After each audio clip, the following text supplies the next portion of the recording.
So, good afternoon, everybody. Welcome to this EFG webinar on the EU strategy to secure access to raw materials. My name is Marko Komac, and I'm the president of the European Federation of Geologists, who is organizing this webinar. We will be your host today, and the main speaker will be Vitor Correia. The European Federation of Geologists is periodically organizing webinars to foster the professional development of our fellow colleagues, mainly geologists, and to, at the same time, increase the public awareness of the importance of geoscience in today's society. And now I would like to introduce today's speaker, presenter. I'm really delighted that the current Secretary General of International Raw Materials Observatory and my predecessor, Vitor Correia, is today's speaker. So he's the past president of European Federation of Geologists. He founded and managed several companies in his work experience, mainly working in geosciences, and he has over 25 years of experience in strategical management, innovation, and organizational effectiveness.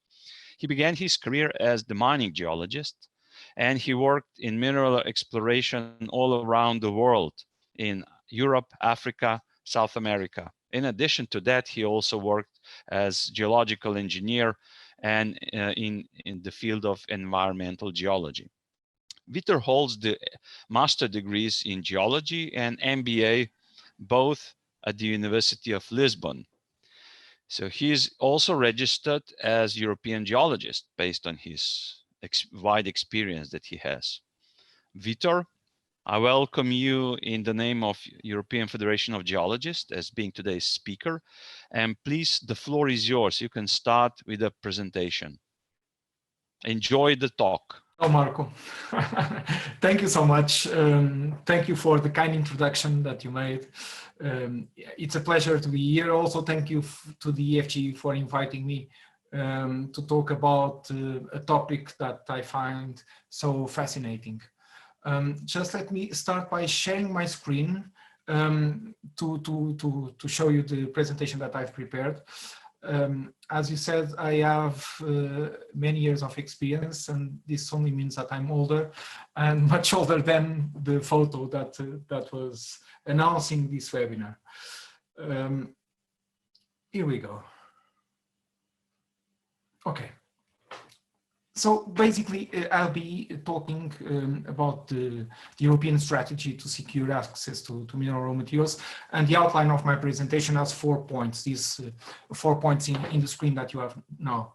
I'll be talking about trade, and if you want soft power versus hard power, the minerals and metals flows and trade, the rise of liberalism, and what Europe is doing to deal with all this complex environment.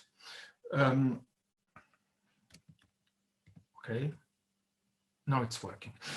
I guess that many of you are familiar with this graphic.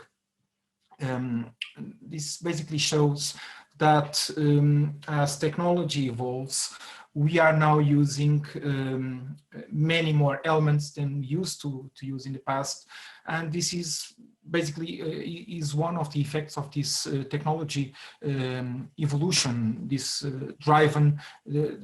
this change of this driving force for change. Basically, we are now using many more metals, and as a consequence, we are also importing these metals from different countries, because no country has all the mineral raw materials that sophisticated industry needs. This graphic was prepared by the European Commission in 2010 in one of the first assessments of criticality made in Europe. And of course, that puts the weight on trade. But if we are trying to secure access to mineral raw materials, in fact, one of the key issues there is your strength, I mean, your power. And this is, I'd like to share with you a personal story. This is a picture from a courthouse in Libya, close to Tripoli. And it was the first time that I really feel this contrast between hard power and soft power. So it was at night. I was there working. This was in 2012, after the fall of Gaddafi. And the country was on the verge of the civil war. It started a couple of months later. And there were guys, a group of men blocking the street and making inspections. Basically, all cars were stopped. People were told to get out of the car, open the trunk, and they were looking, I believe, for guns. And when I saw that, I believe that, okay, this won't be a problem because I have this soft power force, which was, of course, my passport, my European passport. It was European, but not from, let's say, one of the strong countries in Europe, like Germany, because if it was a country so strong, I might be made hostage or something like that. So I believe, well, a passport from Portugal is something that won't be attracting the attention of these people. And that was my perception of my soft power. On their side, all these guys were basically, they were not wearing uniforms, so they were in civil suits. Their cars have no plates, so no license numbers. And when I realized that, I really became worried, because if something happens to me in that situation, all the source of my soft power will be gone. I mean, no one will be realizing that I was stopped, and no track will remain. That perception of the difference between hard power and soft power is something that I realize, especially when you are close to some sort of conflict. What really imports is your hard power capacity. And this is not news. I mean, when we are talking about minerals and raw materials and resources generically, what we have from the history is that hard power has been the rule. The photo on the left side is coming from the Japanese invasion of Manchuria. And one of the reasons why the Japanese decided to invade China in 1931 was because they were seeking resources. I mean, they were coming from an overpopulated country, and they were looking for coal and iron, the ingredients of steel. And of course, the picture on the right, it's also about coal and iron. It's the signature of the European Coal and Steel Community Treaty. And this was after the Second World War, basically to state that after such horrific war, it will never happen again, this type of war in Europe, because these countries will be using their cooperation capacity to facilitate, let's say, the access to the mineral raw materials that they needed. So this has been the driving force in the past. But if you think that all the countries that are seeking raw materials, they needed to feed the industry and of course to put products in the market. And if you compare market with raw materials, if you develop this type of classification, you see that countries that have small markets and they have a lot of mineral raw materials, they became with the time or producing countries, or if you want, their economies become oriented to exports. And this is the case, of course, of Australia and Canada, also recently also Chile. On the other side of the spectrum, you'll be having countries that don't have many raw materials, where they are scarce. It's the case of Japan, of course, but they have a big market, meaning their domestic market is let's say, big enough to support product developments and demand. And this is the case of Europe as well. In the two additional options, you have countries that have raw materials and big domestic markets. It's the case of the United States and also China. And then if you don't have raw materials and if you don't have a big country, so a small market, you are poor, or basically you have some sort of specialization, and the best example in the world is perhaps Switzerland. But comparing this idea of raw materials availability and the size of the market, it's not enough. And it's not enough because even big countries like the United States with big markets and also a lot of mineral resources, what they normally do is that they use coupling. And coupling means that they try to have special trade agreements or special trade flows with neighboring countries that might be the providers of the raw materials their industry is using. Of course, in the case of the United States, let's say the stronger trade partner they have for mineral raw materials is Canada, but they are also importing from Mexico. And you see that in this map, China is also there. It's not because they are like a preferential partner. It just happens that China is having a geological endowment where rare earths exist, and this is not common in the world these days. So the United States are importing, as everyone in the world, are importing the rare earths from China, and that explains this highlight. But coupling is also, let's say, a win-win situation. In the case of Canada, they export half of their ore production to the United States. And of course, Canada has a big advantage. I mean, the geological endowment is so good that they have, and they produce more than 60 elements of the periodic table. And they produce them in an economically feasible way, meaning all countries have mineral raw materials. Of course, the question is, can you extract them in a way that is economical? In the case of Canada, they also have a big advantage. I mean, it's not an overpopulated country. I mean, they have space, and because they have space, the public opposition to mining and conflicts over land use are not so big as they are in smaller or in overpopulated regions. Another excellent example of coupling comes from Australia. Australia has been let's say, the main source of raw materials to China nowadays, of course. But before the rise of China, Japan and South Korea were the main buyers of the Australian minerals. As Canada, they have an excellent geological endowment, and also as Canada, they don't have much public opposition to mining.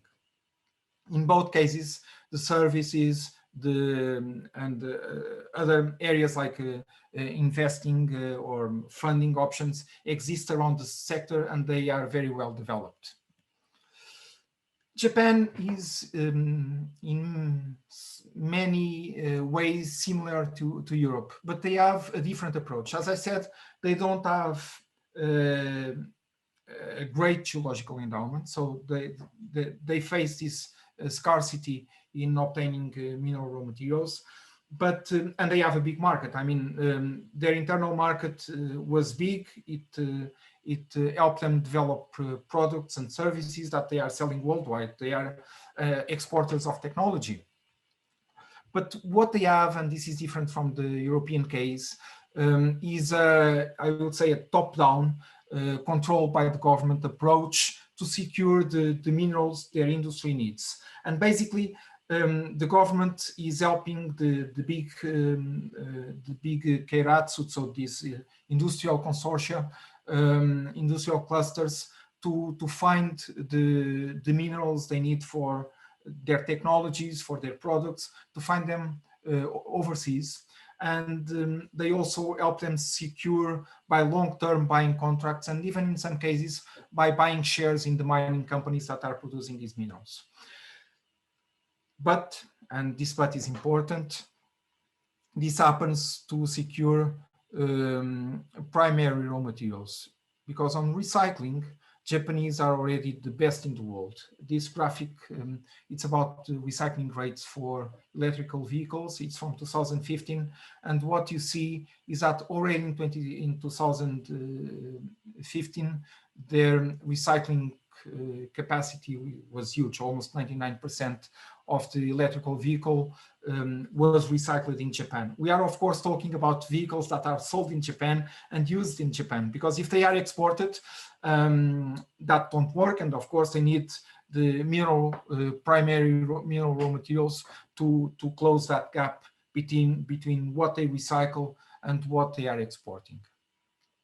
The case of Europe, it's not so different from the case of Japan. Of course, we don't have the same top-down approach centralized by the government on the procurement of mineral raw materials.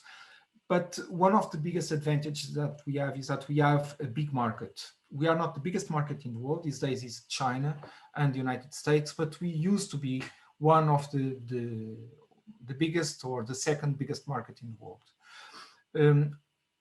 Something that we are very good at is in trade. I mean, the Europeans have been for a long time, some hundreds of years, a trade power. And this gave us the capacity to source the minerals where they exist with advantage. And this is something that is well developed in Europe, this trade capacity. However, we face now problems because we are an overpopulated continent. And there is a strong opposition to mining because there are many competing land uses. And this is something that we'll be back to this when we are talking about Europe.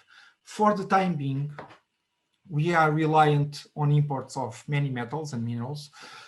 I'm talking basically about metals and mineral commodities that are outside the spectrum of what we normally call industrial minerals.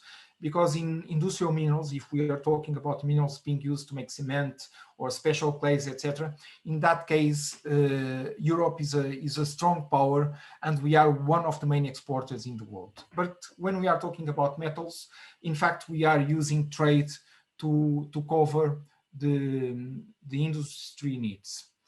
The graphic on the right side shows what we are doing now with recycling. And you see that we are already recycling a lot for some metals. The best example is, of course, tungsten. But for many others, even for some elements like graphite, we are not being successful. And of course, that has to do not only with the infrastructure in place, but also with the cultural background. We are not like Japanese. I mean, we are not so oriented to the group behavior approach. And there is also the problem of people that is, let's say, buying a new phone, but you are not handing over your old phone for recycling. Basically, you keep it apart just in case a new one has a problem, so you can always resort to the old one. So these minerals, they tend to stay in the loop for many, many years. And that's a problem. Of course, it's one of the reasons why we need primary raw materials. And if you look to time, you'll see that Europe has been a mining power. Of course, at the beginning of the 20th century, we were replaced by the United States. And then in the middle of the century, you had this rise of Australia, Canada, and also South America. And after the 80s, you have this collapse of the European mining industry. And of course, I believe the question is, what happened? And this brings us to the next stage of our presentation. And what happened was the rise of liberalism. If you want to put your finger on a specific moment in time where the liberal order started to, let's say, to emerge, it will be probably this 9th G7 summit in the United States.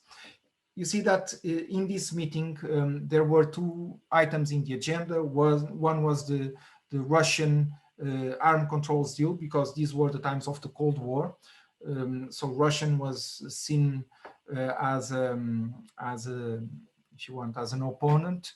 And on the other side, you have this request, let's call it like that, from the United States for a new international trade order that will be helping boosting the economies of the United States and also the economies of the G7 countries. Of course, that was also beneficial in Europe to the United Kingdom, because in the United Kingdom, there was also a lot of social unrest caused by miners.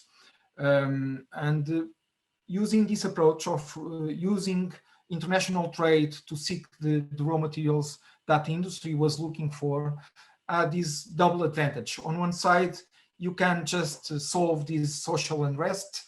On the other side, even the green movement that was complaining about pollution, water, air pollution, all these things combined, was happy because this won't be happening in the United States or won't be happening in Europe. If you want, it won't be happening in the developed world. In addition, for developing countries, this was also an excellent opportunity because if trade was facilitated, then these resource-rich countries could be the suppliers of the mineral raw materials that the developed countries were looking at. And this picture in 1990 is the beginning of the copper copper production plant in the Escondida mine, so a copper treatment plant or treatment plant. So that was in the 90s, and this mine is today the biggest copper mine in the world. Of course, 10 years passed, and in 10 years, many things change. I mean, you have the fall of the Berlin Wall in Europe, which facilitated international trade, but also in 2001, this is another turning point, you have the accession of China to the World Trade Organization. If you want, this is perfectly logical in this new liberal order. I mean, if you are basing your economic development on trade, then you want to have as much trade as possible. And China was to the developed world a huge opportunity because they are so many, and it was like a big market to be developed. However, if you look to the evolution of the iron ore price, this is the graphic on the left, the price is in the blue bars. You see that before 2001, the iron ore price was around 25 to, let's say, up to $30 per ton. And iron ore is important because it's the most traded commodity in the world after oil. So in the minerals world, it's iron that normally, if you want, gauges the economic eating system. What happened was that as China became the tool shop of the world, demand was bigger than supply, and the iron ore price went up. I mean, it doubled in basically every 3 or 4 years. So in 2010, we almost reached $200 per ton, and this never happened. On the brown curve, you also see the impact this had in the mining company shares. The example is from Vale, a Brazilian iron ore mining company. But also Rio Tinto, BHP, all of them were benefiting from this. But in 2010, something happened. And that something was an incident where a Chinese fishing boat collided with a Japanese Navy boat. And basically, the reason why they collided was that the Chinese boat was fishing in waters that the Japanese say that belong to them, close to the Senkaku Islands. And because of that incident, this was never officially stated, but what happened was that China stopped for a couple of months the supply of rare earths to Japan. And you see this spike in the rare earths price happened in 2010. I mean, this was like a high opener to many policymakers and of course to everyone working in supply chains. But it wasn't really news. I mean, if you look to this forecast for 2015, again, we are talking about China and we are talking about iron ore. You see that all the major raw materials producing countries of iron, here we have Australia and Brazil, they are supplying China. Even Europe is buying from China, and North America, of course, has this great relation with Canada, as of course Australia has also with Japan and China, as I mentioned. The difference is that the Chinese are buying almost 10 times more than Europeans, and this is this is, I mean, this is difficult to cope with. So you are probably thinking, well, if this is happening, why not, let's say, resume mining in Europe? Why not restart? And this is where we have two problems. The first problem is what people, I mean, the economists call the cash cost curve. And you see on the graphic on the right side, what you see are the production costs. The cost is in your internal dimension. The production costs are copper ores in different mines. You see all these mines, or the majority of these mines, are coming from South America. And on the horizontal brown bar is the copper price on March 2015.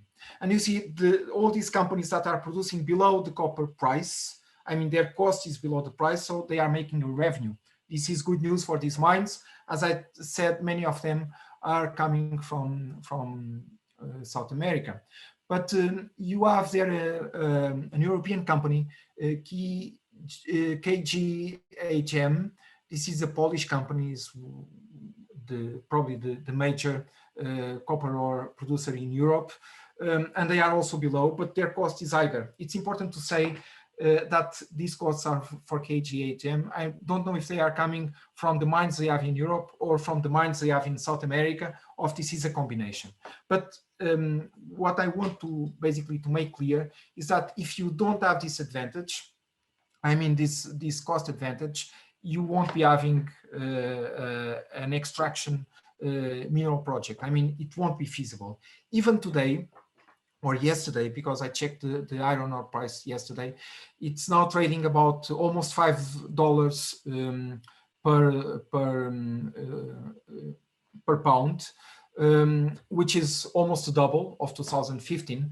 And all these countries are now making, all these mines are now making a profit. But if you are an investor, you don't want to put your money on the mines that are closer to with their costs closer to the price. Meaning that, again, this is a problem in Europe because it's very difficult to match the commodity prices in the stock market.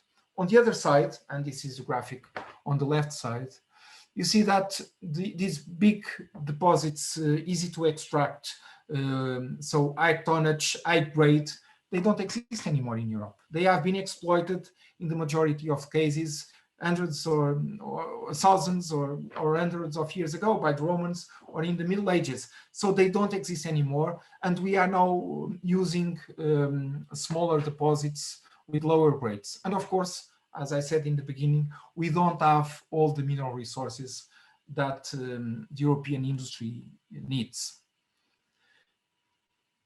At the same time, public opposition to mining in Europe is really a nightmare. The photos from below are from public opposition to a gold mining project made by a Canadian company in Romania. So you see this crowd in the streets of Bucharest protesting against that mine. And what was new in this protest is that these people brought the protest to Brussels. So they were protesting at the door of the European Commission and also to London, to the stock market exchange. And you could say, okay, but that was gold mining. If it was something different, like let's say lithium mining, would be people behaving in a different way? And the answer, of course, is no, because the photo on the upper side is from public protests against lithium mining in Portugal, and this was taken, I believe, last year. And many of these people that are against lithium mining, they share this green transition values and the need to, let's say, to move to a different energy paradigm. But nevertheless, they are against lithium mining in their backyard. And this is a problem in Europe. So the question is, and now it's the last part of my presentation, and I believe the one you are looking for. The question is, how can Europe deal with that? And you see that the Europeans were not caught with the eyes wide shut in 2010 when there was this Senkaku boat incident and the spike on the rare earths price, because in 2008, 2 years before, it was launched the Raw Materials Initiative. And the Raw Materials Initiative and the European Innovation Partnership are, if you want, the main cornerstones of the European policy on mineral raw materials. Speaking about the Raw Materials Initiative, what you have here in these circles are the, if you want, the foundations of the Raw Materials Initiative. And you can, if you want, look to this and you can see that this is about trade. So ensuring a level playing field in access to resources in third countries. This is trade. And this was 2008. In 2008, Europe was at that time the biggest trading nation in the world. It was not China yet.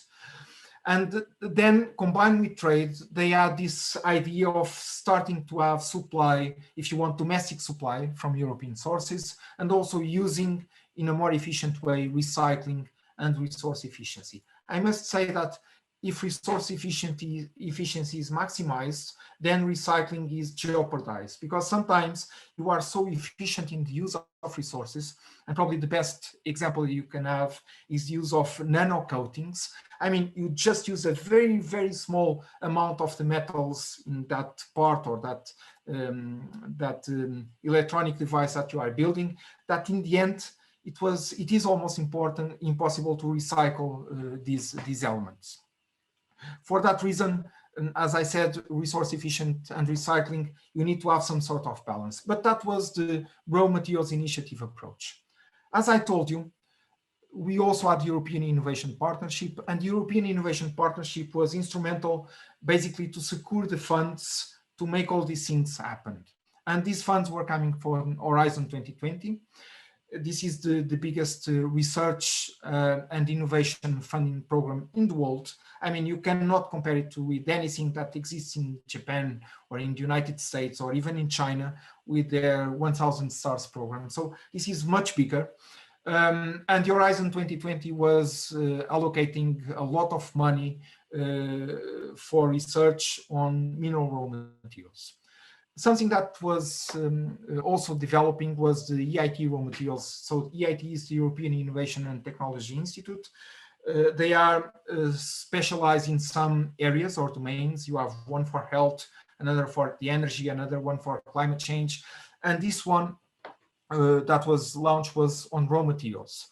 They also provide funds. And the idea for this EIT raw materials is to bring together academia, but also the industry and research, so the knowledge triangle.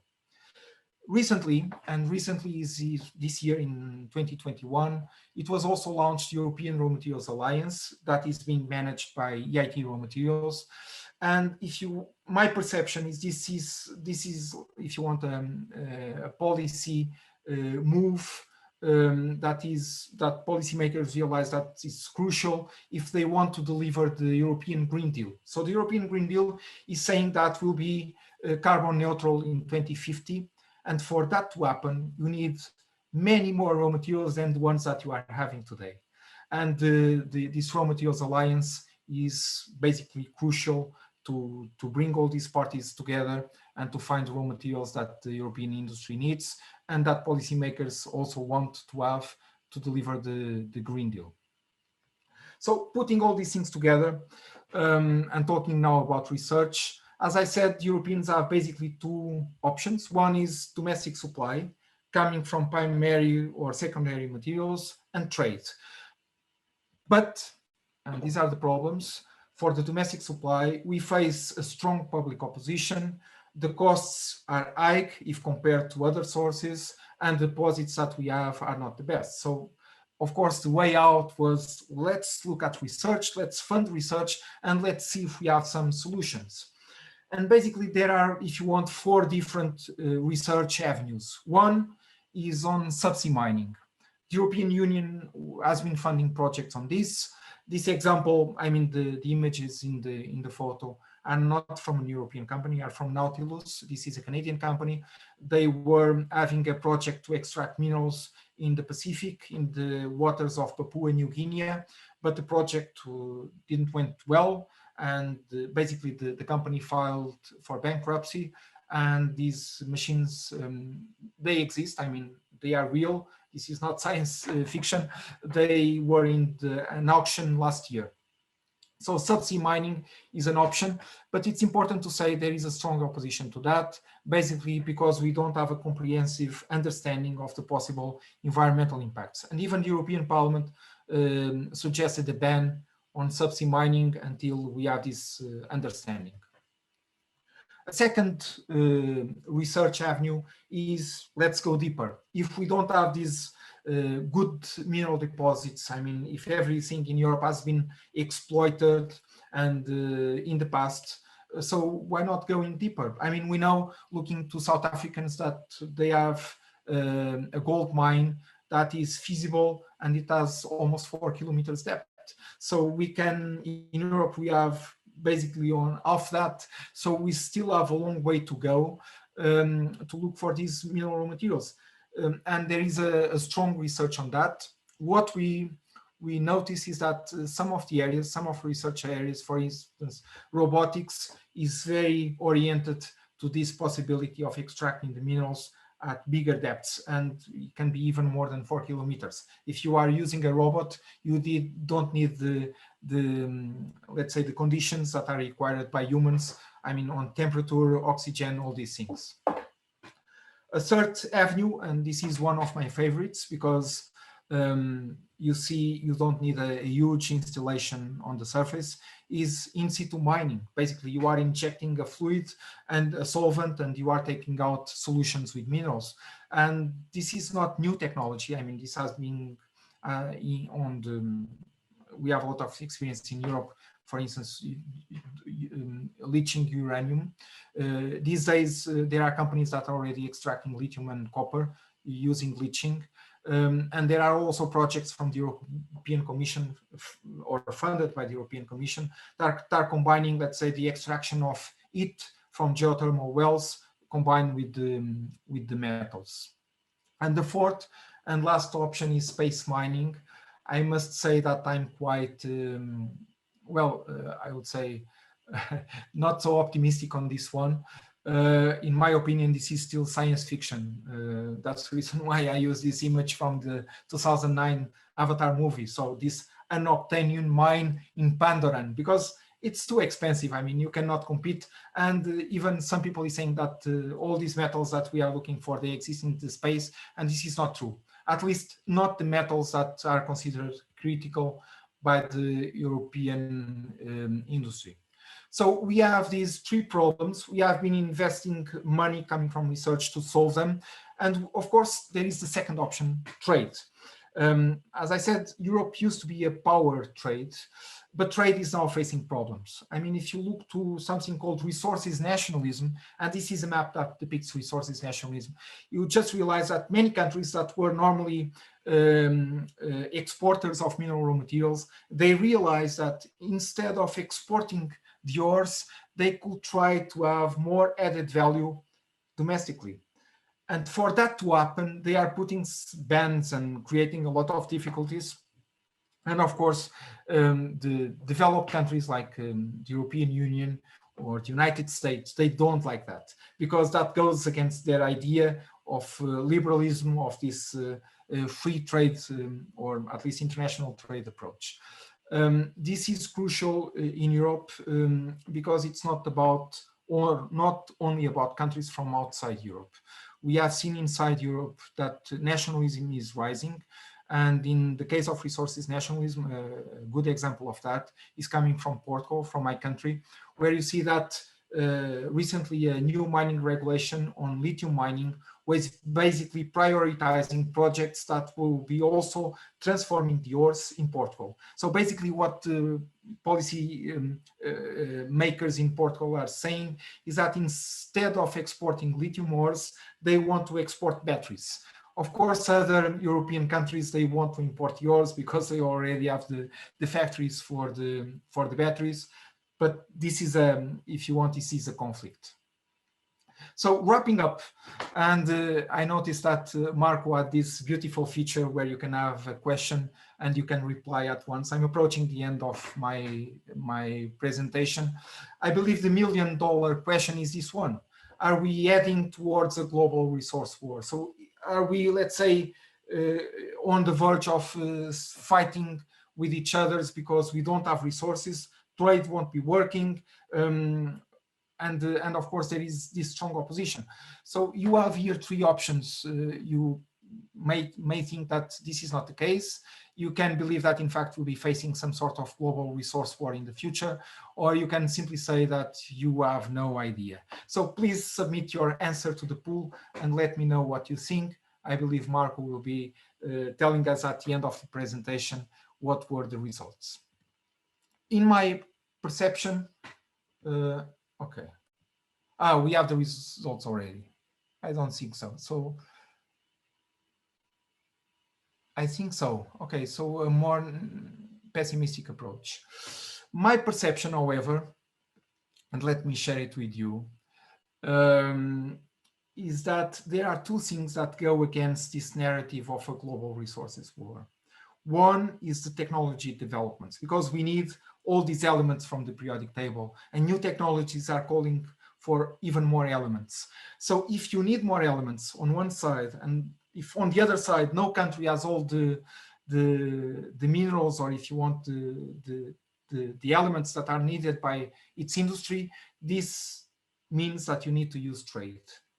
On the other side, until now we don't have technology to obtain these elements from, let's say, a country only, or from a region. I mean, we need to have them coming from different sources, and this is the graphic on the right side. So I'd say these two things combined will hold this global resource war. But of course, and let's go back to soft power versus hard power, of course the solution will be mostly decided along these lines of hard power and soft power. For the time being, what you have is this if you want, this United States dominance on the world, because if you look to US military bases abroad, they are everywhere, even at the door of China. And you don't see the Chinese having military bases in Cuba, let's say like that. So the US has in fact this hard power capacity, and on the verge of conflict, as I learned in Libya, this is what counts, is this capacity to put the troops on the ground. This is not news to the US. They made this in the first Iraq war to produce the oil wells. But the Chinese, they are moving from the soft power approach to the hard power side, and this is a problem because for the time being the Chinese are still using soft power. I mean, that's the reason why they are investing so much using this Silk Road approach in Asia, but also in Africa. I mean, the Chinese are the biggest foreign direct investors in Africa, and they pass Europe and Japan by many times. So I do believe that Europeans and Japanese capacity to handle soft power, it will basically depend on the outcome of this, let's call it conflict, or I would say challenge, if you want, between the United States and China, and everything else will depend on that. You might also have different blocks. That might be a possible future. Just before finishing, let me tell you that the International Raw Materials Observatory publishes every 2 weeks something that we call the World Barometer. And this is a news digest, but these are news that are coming not only from science, but also from business, from technology, from environment, from politics. And these are news that about topics that might have an impact on mineral raw materials. So if you have any questions on this, feel free to contact me. You have my Twitter account name there. And of course, I'm here to answer any questions that you may have. Thank you for your time. Thank you for your attention. And Marco, it's back to you. Thank you, Vitor. Thank you for this very interesting presentation. We have quite some questions from the audience, but I will start with the first one because we need to start somewhere, and I've gathered them together. So I would start with where does the 68% of cobalt come that it's not produced in Europe? That's a rather short answer. I think you will shake it out of your sleeve. Yes, for the time being, it's coming from the DRC, the Democratic Republic of Congo. It's the main source of cobalt for the European Union. But this has a long story. We can talk about that because that also raises the issue of responsible sourcing. Okay, thanks, Vitor. Next question was in terms of price, how the carbon price will change the cost of raw materials. And with that connected is also, will this change? I think it's connected to the Green Deal aspect of Europe. Will this change also affect European mining? In what way? And which minerals will consequentially be focus of Europe? Well, that's a great question. Thank you for it.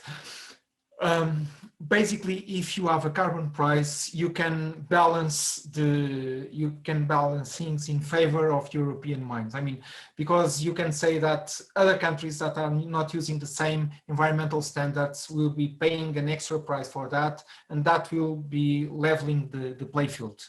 So that sounds like a great solution. The problem is that that's a solution based on soft power. And by that, what I mean is that by soft power works when everyone believes in that solution and everyone is getting together and assuming that we need to pay these taxes or this carbon tax or whatever. If that's the case, I mean, if the United States is buying that and if China is buying that, then the Europeans are in good standing.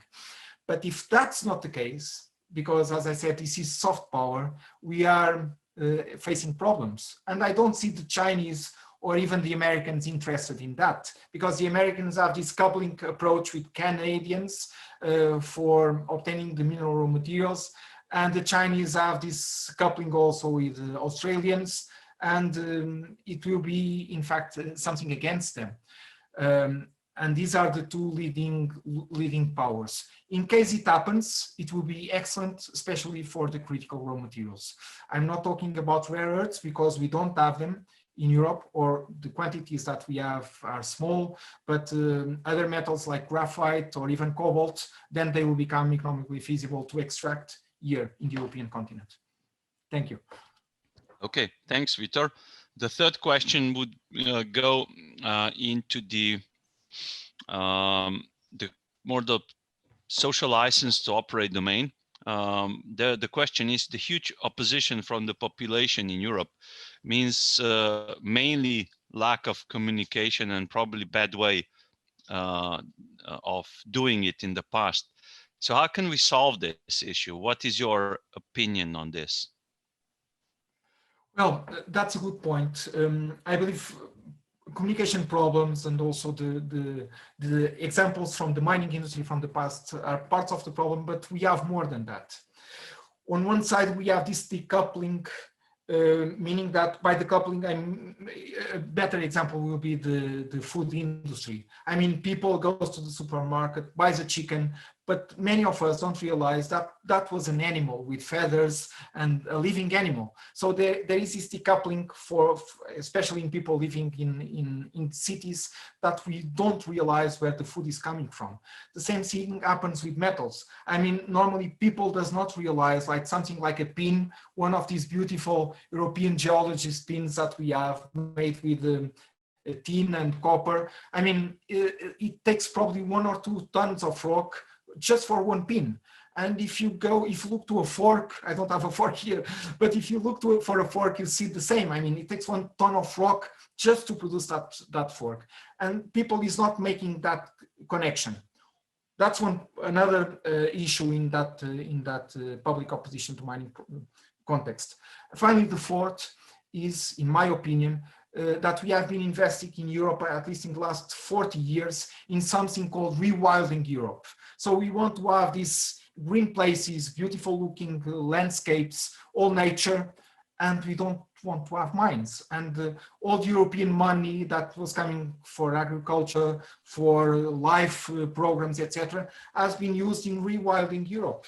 So if you are being investing in 30 or 40 years in rewilding, how can you now explain people that you also need to have a mine at your backyard? So it doesn't match. So we need time, definitely.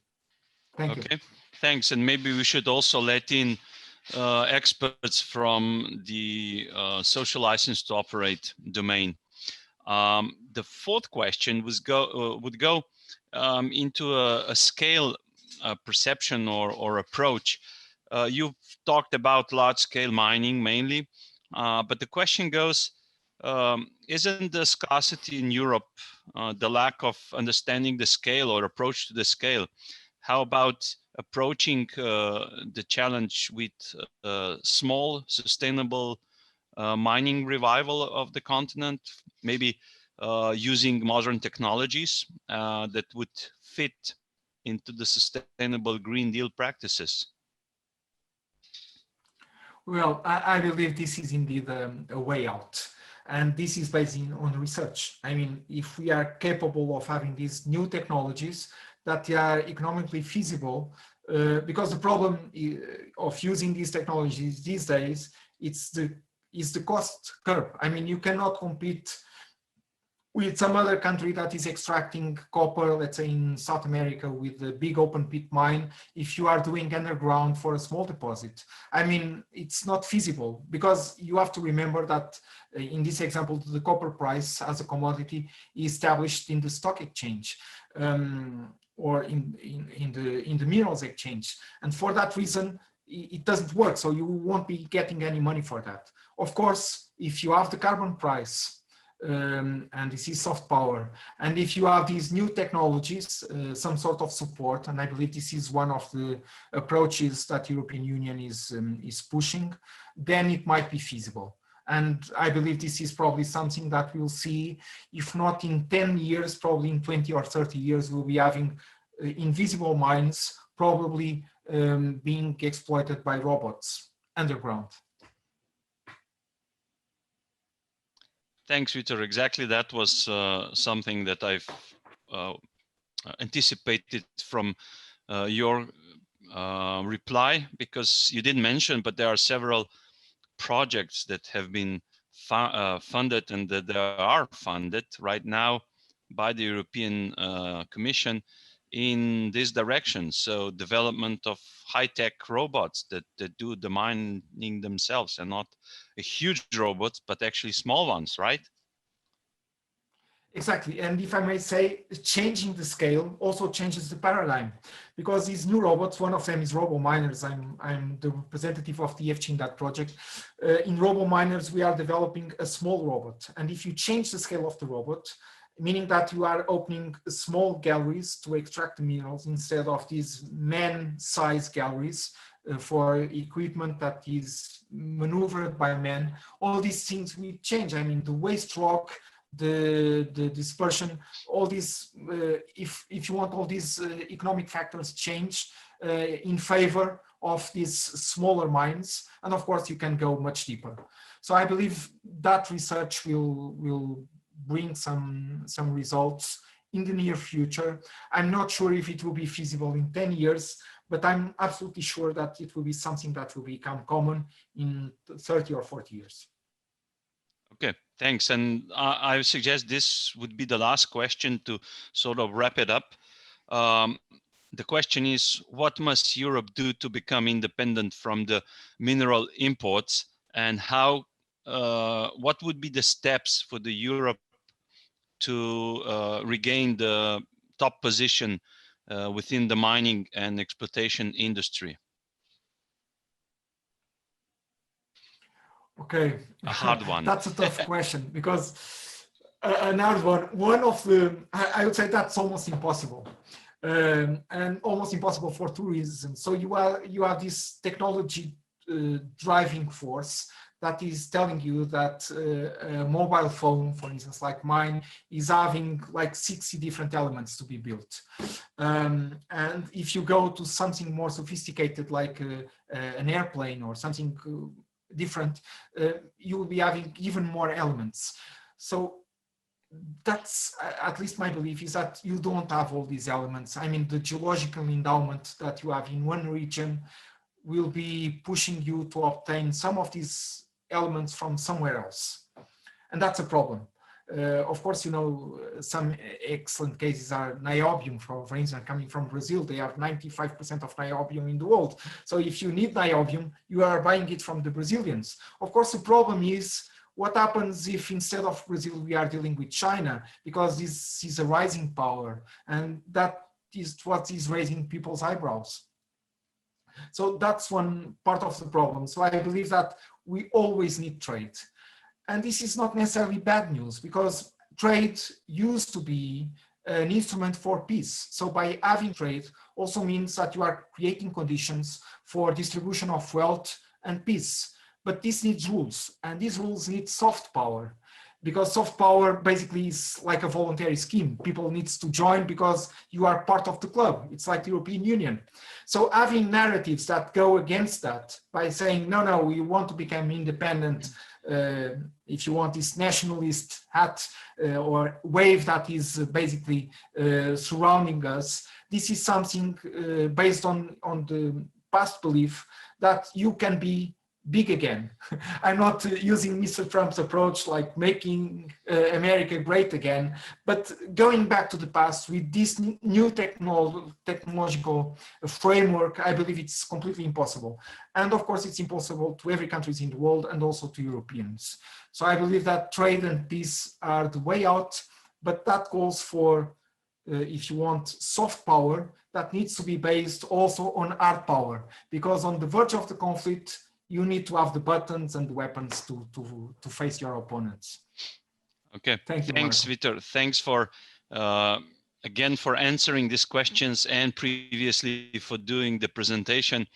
And thank you for wrapping up the whole context so neatly. The good thing is that we could be optimistic, because everybody needs everybody in the world. So the trade and the necessity for the raw minerals and the development is on every side, not only Europeans. So this is something that I think we could build upon within Europe. So thanks again. It was very interesting. I believe that we could, sorry. I was saying this is the positive message, and I believe this is why. Thanks. Sorry for cutting you. I didn't know you would want to add anything. What I wanted to say is that we could prolong this for another hour, I think, but the time has ran up almost. Again, Vitor, many thanks from all of us. And thanks for attending, to all attendees, to join us, to show us that we are not organizing this in vain, to pose questions which were really interesting. Take care, and see you in a week's time. Bye. Thanks, Marko. Thanks, everyone. Bye-bye. Take care.